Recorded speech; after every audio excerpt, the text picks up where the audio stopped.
예수님은 9장에서부터 계속해서 하나님 나라에 대해 가르치시며 제자들을 훈련하십니다. 11장은 하나님 나라와 통치에 대해서, 12장은 하나님 나라와 심판에 대해서 가르쳤습니다.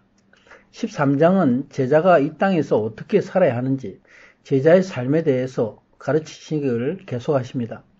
본문에서는 사람은 근본적으로 죄인임을 알고 회개하라, 예수님을 영접함으로 구원을 이루라 말씀하십니다. 이 두 가지 사건을 예를 들어서 너희는 죄값으로 망하는 자가 되지 말라 말씀하십니다. 그리고 열매 없는 무화과 나무의 비유로 마지막 때 영원한 심판이 있음을 교훈하십니다. 1절에 그때 마침이라고 하신 것은 본장의 내용이 12장에서 말씀하신 심판에 대한 말씀에 계속해서 이어지는 내용이기 때문입니다. 두어 사람이 와서 예수님께 빌라도가 어떤 갈릴리 사람들을 성전에서 죽인 사건을 고합니다. 예수님은 이들 죽은 갈릴리 사람들이 모든 갈릴리 사람들보다 더 죄가 있으므로 해를 받는 것이 아니다. 저가 불행한 사건을 당해서 죽임을 당한 것이 빌라도의 악행 때문이거나 죽은 사람이 더 악해서 해를 받은 것이 아니다 말씀합니다. 사람이 죽는 것은 근본적으로 하나님과 관계가 끊어지므로 생명을 잃어버렸기 때문입니다. 바로 하나님을 모르는 것이 죽을 수밖에 없는 악한 죄인 것을 말씀하고 계십니다. 당시의 유대인들은 자신이 율법을 잘 준수하는 자, 스스로 의인의 삶을 산다고 생각했습니다. 그러나 예수님은 저들을 향해서 모든 사람이 죄인이다, 이 죄값으로 죽을 수밖에 없다, 메시아로 오신 예수님을 영접하지 않으면 영원히 망하는 존재인 것을 알라고 선언하신 것입니다.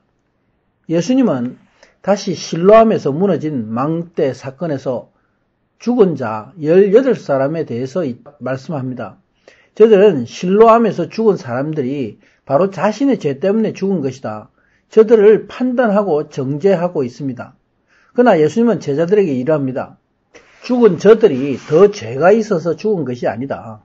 오직 너희가 예수님을 영접하지 않고 자신의 죄인 된 것을 스스로 회개하지 않으면 이처럼 모든 사람이 망할 수밖에 없다 말씀하고 있습니다. 유대인은 죄와 재난으로 죄로 인한 것이라는 생각을 보편적으로 가졌습니다. 요한복음 9장에 보면은 날 때부터 앞을 보지 못하는 맹인이 예수님을 만나게 됩니다. 이때 제자들이 예수님께 이 사람이 맹인으로 난 것이 누구 죄 때문인가 묻습니다. 이때 예수님은 이 사람 죄도 아니고 부모의 죄도 아니고 바로 하나님의 하시는 일을 나타내고자 함이라 말씀하셨습니다. 사람은 죄로 인해 받는 죄의 결과가 있습니다. 이런 징벌은 곧 자신의 잘못에 따라서 나타나는 결과입니다. 그러나 예수님은 여기서 우리에게 근본적인 죄의 원죄를 지적하고 계십니다. 바로 아담 이후에 내려온 죄의 뿌리입니다. 그 결과는 아담 이후로 모든 사람이 사망의 권세에 지배받게 된 것입니다. 물론 개개인의 죄까지 다 예수님은 십자가로 다 죽으심으로 다 해결하셨습니다. 그러나 예수님은 모든 인류를 이 죄에서 해방시키시기 위해서 메시아로 이 땅에 오셔서 죄의 근본 문제를 해결하신 것입니다. 죄의 근원인 마귀를 멸하시기 위해서 이 땅에 오신 것입니다. 예수님은 다시 비유로 말씀하고 계십니다. 한 포도원 주인이 자신의 밭에 무화과 나무를 심었는데 열매를 맺지 못했다. 그래서 과원직에게 말씀합니다. 주인이 3년을 와서 기다렸으나 열매를 얻지 못하였으니 찍어버리라, 땅만 버리게 하지 말라, 이렇게 말씀할 때 가원지기가 대답합니다. 금년에도 그대로 두소서.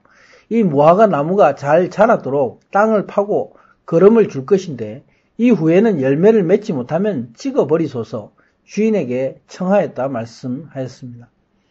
이 비유에서 한 포도원 주인은 하나님입니다. 그리고 포도원의 수확을 맡은 가원지기는 예수님을 비유합니다. 포도원 나무들 중에 심어진 열매 맺지 못한 무화과 나무는 이스라엘을 상징합니다. 이 비유에서 우리는 이스라엘 백성들의 회개를 위해서 하나님께 중보하는 예수님의 모습을 볼 수 있습니다. 예수님은 예루살렘으로 자신의 몸을 찢어 화목제로 자기를 하나님께 드리기 위해서 그 길을 가고 계십니다. 예수님은 자기 자신을 희생하심으로 모든 백성들이 얻게 되는 죄사함에 대해 말씀하고 계신 것입니다. 바로 실제 사건을 들어서 또 포도원의 무화과 나무를 비유로 제자들에게 말씀하고 계십니다. 우리의 믿는 믿음은 바로 나를 대신해서 죽으신 예수님을 믿는 믿음입니다. 이 사실을 우리가 바로 알고 나의 죄를 자신을 회개함으로 예수님을 영접하는 것입니다. 그 결과로 우리가 예수님의 보혈의 능력을 소유하는 것입니다. 나를 묶고 있었던 마귀의 결박을 풀어내고 자유케 하는 생명의 능력을 갖게 된 일입니다. 그러나 이 회개와 영접이 없는 사람에게는 오직 심판이 있을 뿐이다. 예수님은 갈릴리인들의 죽음과 실로암 망대에서 죽은 사람들을 통해서 마지막 때에 이 죄에 대한 심판이 있다 선언하신 것입니다. 동시에 예수님을 믿고 영접함으로 열매 맺는 자가 되기를 원하시는 예수님의 심정을 우리는 비유를 통해 배울 수가 있습니다. 우리 믿음의 사람들은 누구입니까? 바로 예수님을 믿음으로 나에게 하나님 나라, 영원한 나라의 생명을 열매로 맺기를 소원하는 하나님 나라의 백성인 것입니다. 아멘.